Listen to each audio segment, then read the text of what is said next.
Farah is in prison. Paano yun?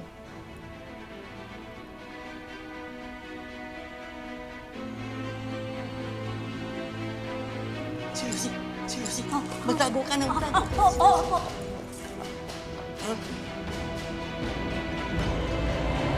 Mamita, Lucy, kaalis mo lang. Balik ka kagad. nag-cancel yung ka-meeting ko. Nandito daw si Cheska. Si Meron.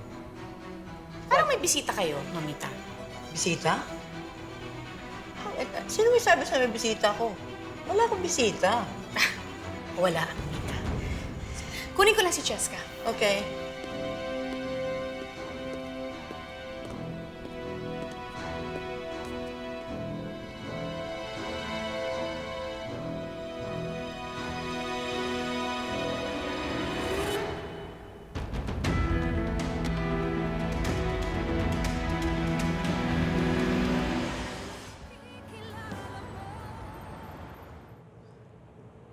But how? Farah is alive and in jail. Paano niya mapuposes ang katawan ni Lucy?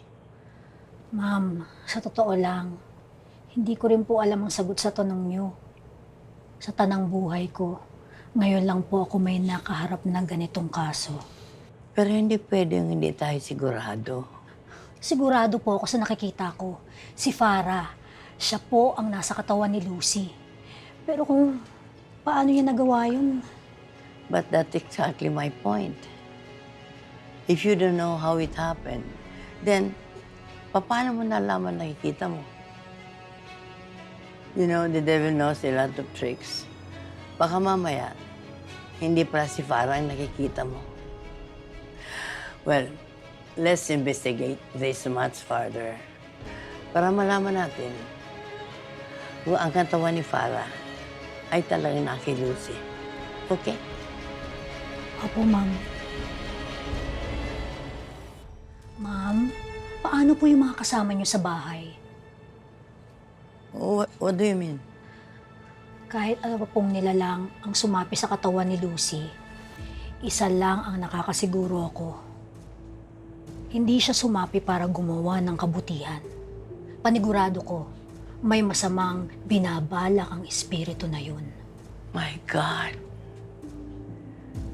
Baka si Darius at si Cheska ang target ng masamang espiritu yun. Ma'am, kailangan niyo ho silang masabihan para po sa sarili nilang kaligtasan.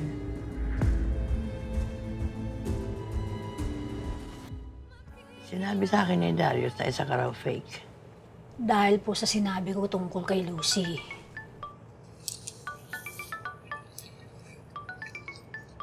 Ma'am, sinyalis na po yan na dapat na po ninyong sabihin sa apo niyo ang mga nalalaman natin.